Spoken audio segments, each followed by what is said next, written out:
komponen pertumbuhan ekonomi lainnya yaitu investasi dan juga arus perdagangan net ekspor impor lah ya Pak ya.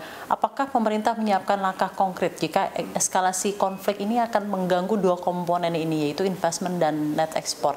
Ya, jadi kita itu sedang giat melakukan atau menjalin kerjasama perekonomian komprehensif dengan berbagai negara. Kita sudah punya namanya perjanjian SEPA ya, Comprehensive Economic Partnership Agreement ya. Yang kita sedang menyelesaikan prosesnya itu adalah dengan EU, European Union. Dan itu kalau memang nanti benar-benar sudah bisa ditandatangani, sudah diratifikasi dan sudah dilaksanakan, itu kita harapkan berdampak besar bukan hanya produk-produk kita bisa kita ekspor ke Uni Eropa dengan tarif yang minimal gitu, bahkan sebagian besar tanpa tarif. Tetapi juga investasi dari Eropa juga kita harapkan bisa masuk ke sini lebih besar daripada biasanya. Nah, jadi sedang berlangsung ya Pak IUSEPA ini ya? Sudah masuk tahap-tahap akhir dan sebenarnya secara teknis sudah tidak ada poin-poin lagi. Rampungnya kapan ya Pak? Saya tuh ingat tahun lalu masih mau ngomongin juga mengenai IUSEPA Pak. Jadi sekarang masih dalam progres apa sudah mau rampung? Sudah mau rampung, tapi yang tahu persis ini Pak Menko Perekonomian ya. Mungkin nanti kalau CNBC perlu informasi lebih kita akan minta update. Coba minta update tentang IUSEPA gitu ya. SEPA-SEPA-nya banyak ya Pak ya, tapi ada Korean juga kalau tidak salah. Ya. Dengan Korea kita sudah punya. Sudah punya, dengan Australia kita sudah punya. Jadi poinnya adalah kita berusaha menjalin kerjasama bilateral ya, karena kalau regional itu kadang-kadang kan kalau forum yang sifatnya regional itu biasanya sifatnya hanya apa ya, kayak perkenalan, kemudian gambaran umum gitu. Kalau kita mau lebih detail operasional itu harus bilateral.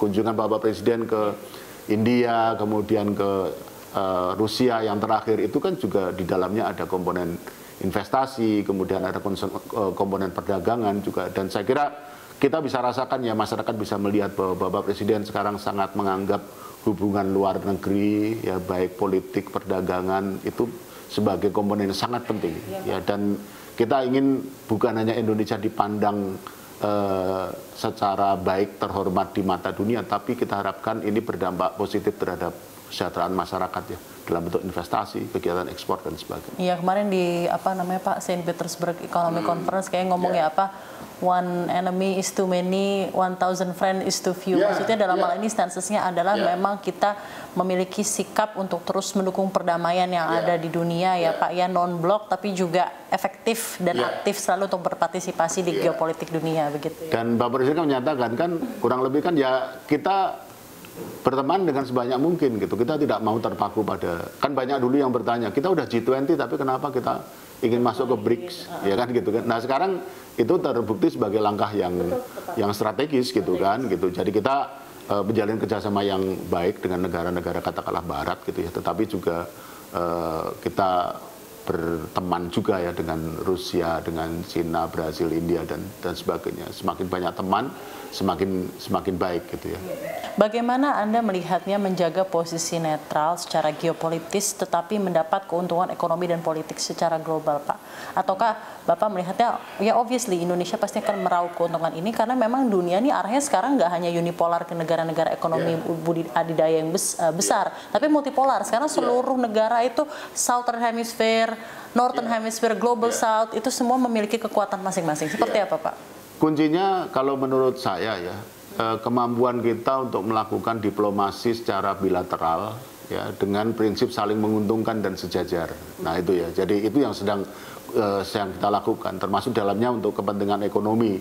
Kan kita lihat kalau Bapak Presiden melakukan kunjungan kan pasti membawa tim ekonomi gitu ya, dan menunjukkan bahwa itu merupakan satu aspek yang sangat penting. Dan kita terakhir misalkan di Singapura gitu ya, Singapura mendukung kita untuk teknologi pertanian. Mungkin sepintas kita menganggap kok aneh ya, kenapa kita dari Singapura kok kita mendapatkan dukungan untuk pertanian. Tapi kita di teknologinya, bukan di teknis pertanian. Kalau teknis pertanian ya tahuan kita lah. Tapi kalau untuk teknologinya kan di sana mungkin lebih advance gitu ya. Jadi kita bisa belajar ke semua pihak. Kalau ada yang mau membantu kenapa tidak gitu ya, kita terbuka dengan itu. Nah jadi kuncinya kalau menurut saya ya kemampuan kita untuk berdiplomasi ya secara bilateral, dan kami percaya kita di jajaran pemerintahan dan mengajak masyarakat untuk percaya kepada Bapak Presiden untuk bisa melakukan itu dengan baik. Baik Pak, terima kasih banyak. Dan mungkin sebagai penutup di diskusi kita di Economic Update 2025 ini Pak,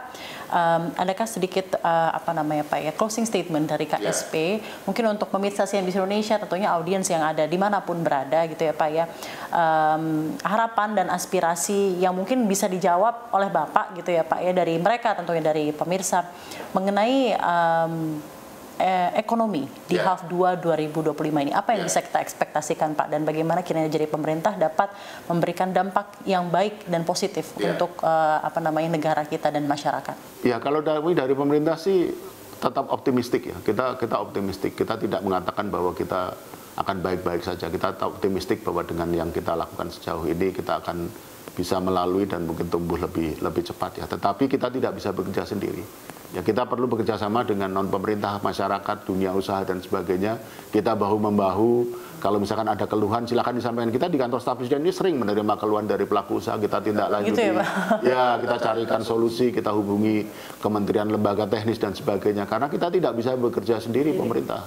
Perlu kerjasama, dukungan dari masyarakat, dunia usaha, LSM, NGO dan sebagainya. Dan juga optimisme masyarakat tentunya. Ya, kita harus jaga optimisme ini untuk kemudian mewujudkannya.